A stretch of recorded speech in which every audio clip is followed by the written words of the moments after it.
Bonjour mon ami, c'est Lisla Léon-Félix, coach en stratégie financière et business. Je te souhaite la bienvenue sur ma chaîne. Ici, je parle entrepreneuriat, développement personnel, business, stratégie financière. Donc, si l'une de ces thématiques t'intéresse, je t'invite chaleureusement à t'abonner à cette chaîne. Tu peux également cliquer sur la petite cloche en bas à droite, comme ça tu seras averti par notification à chaque fois que je mettrai en ligne l'une de nos nombreuses vidéos hebdomadaires qui t'apportent du bon contenu en termes de mindset, développement personnel, stratégie financière pour booster tes revenus et aller vers la vie de tes rêves, comme la vidéo que je m'apprête à partager avec toi. Deuxième chose, va en barre de description, tu verras un lien. Il s'agit d'un tout petit questionnaire très rapide à remplir. Une fois que tu l'auras rempli, je t'offre une demi-heure de coaching stratégique pour mettre en place avec toi tes premiers objectifs pour aller vers la vie de tes rêves et booster tes finances. Sans plus tarder, entrons dans le vif du sujet. Aujourd'hui, je vais te proposer 3 exercices pour être plus positif. Tu as le sentiment que tu es souvent négatif, du moins tu es plus négatif que positif. Tu as parfois l'impression que tu vois trop facilement le verre à moitié vide plutôt qu'à moitié plein. Lorsqu'on te dit quelque chose, qu'on t'annonce une bonne nouvelle ou un nouveau projet, tu as tendance à voir en premier lieu les difficultés, les obstacles qui peuvent survenir. Bref, tu as le sentiment que tu pourrais être plus positif. Eh bien, cette vidéo est pour toi. Je t'invite à la suivre jusqu'au bout parce que je te garantis que si tu mets en place ces 3 objectifs, les 3 exercices que je vais partager avec toi, ta vie sera boostée vers un niveau de positivité. Tu n'as même pas idée à quel point ta vie va changer. Exercice numéro 1, je l'appelle l'exercice de la loi du ratio. Il est prouvé que par rapport à une parole négative que nous prononçons, nous devons en prononcer 3 fois plus de positif pour que ça ait un impact significatif dans notre vie.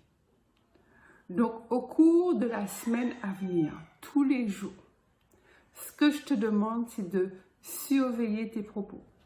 Surveille tes paroles attentivement, de manière à ce que tu t'assures, de manière à ce que tu sois sûr que les paroles, chacune des paroles que tu prononces, soit positive et que le ratio est 3 fois supérieur aux paroles négatives que tu aurais tendance à prononcer. Par parole négative, en fait, il ne s'agit pas que de proclamer des pensées négatives que tu aurais par rapport à telle ou telle personne, par rapport à tel ou tel événement. Oui, bien sûr.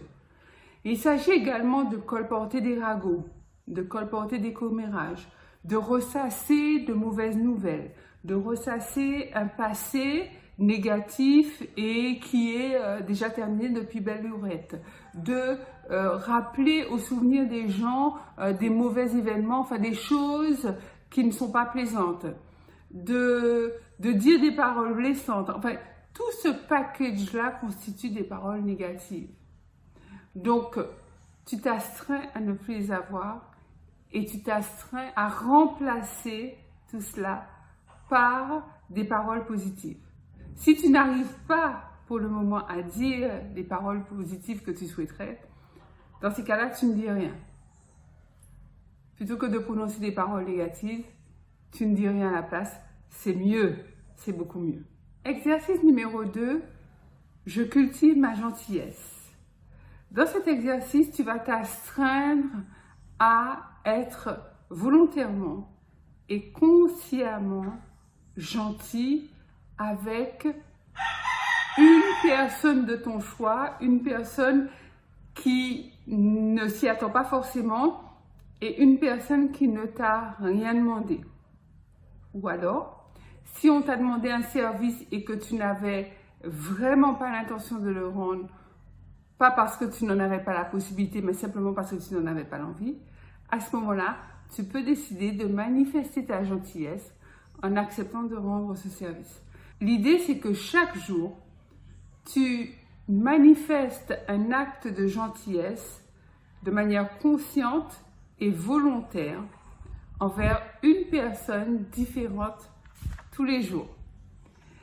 Et l'acte que tu dois manifester, ou que tu vas manifester, doit être différent tous les jours. Tu vas mettre ta créativité en place pour pouvoir chercher des leviers de gentillesse, des canaux de gentillesse. Parce que être gentil, manifester de la gentillesse envers les autres, t'apporte de la gentillesse en retour, évidemment. T'apporte de la bienveillance en retour. Et tu rentres dans un cercle vertueux qui fait que, en fin de compte, les relations interpersonnelles qui peuvent être si compliquées deviennent beaucoup plus faciles. Ce sont des petits gestes de tous les jours. Par exemple, en période de confinement, ça m'arrive régulièrement lorsque je vais à la boulangerie de demander à mon voisin s'il n'a besoin de rien. Parce que c'est un service que je lui rends et ça ne me coûte rien de lui ramener, que ce soit du pain ou des viennoiseries s'il en a besoin. En période de confinement, par exemple, tu peux également faire un commentaire, un beau commentaire à la personne qui sert au magasin ou à la boulangerie ou au primeur ou au supermarché, peu importe. Parce que ce sont des personnes qui travaillent dans une période particulière, une période de crise, et je suis sûre qu'elles aimeraient bien rester chez elles avec leur famille. Donc, trouver des moyens de montrer tes capacités de gentillesse envers les autres. Troisième exercice, j'exprime ma gratitude. C'est-à-dire que tu vas t'astreindre là à exprimer ta gratitude aux autres et également à voix haute envers la vie. Par exemple, tu assistes à un beau lever de soleil, tu dis « Ah, merci, merci la vie, c'est magnifique. La vue que j'ai est magnifique. » Souvent, lorsque je sors de chez moi, surtout le matin, je vois la montagne dégagée, donc verte, je vois le relief au loin et c'est juste magnifique.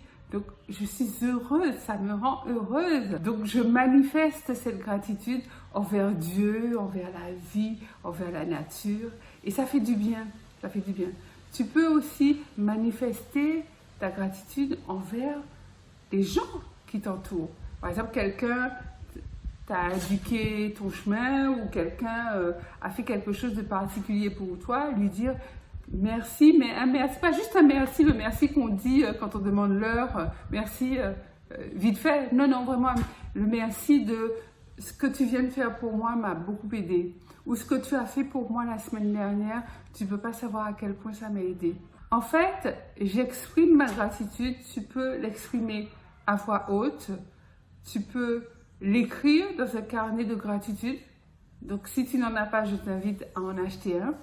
Tu peux également écrire tes motifs de gratitude par message et tu envoies le message à la personne. Les 3 exercices que je viens de te proposer, ce sont des exercices qui sont très, très, très puissants pour devenir positif, mais également ce sont des exercices qui vont te conduire au bonheur.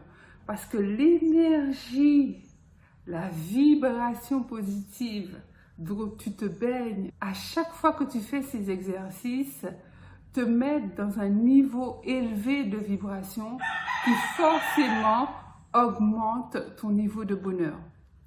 Parce que être positif, c'est ça. Être positif, c'est augmenter notre niveau de bien-être, de sérénité, accroître et embellir nos relations interpersonnelles et finalement être plus heureux. Voilà, donc dis-moi en commentaire ce que tu penses de ces exercices. Est-ce qu'il y en a un qui te parle plus? Est-ce qu'il y en a un que tu fais peut-être déjà? Si tu penses à une autre technique, dis-le moi en commentaire. Pense à liker cette vidéo, un gros pouce bleu. Partage-la massivement autour de toi dans tes groupes WhatsApp, Facebook, je sais pas, Instagram, Twitter, etc. C'est comme ça que la communauté grandit et tu dois faire partie de cette communauté. Donc, abonne-toi si ce n'est pas encore fait. C'est Lucila Léon Félix, coach en stratégie financière et business. Je te dis à très, très, très vite pour une nouvelle vidéo. Bye bye.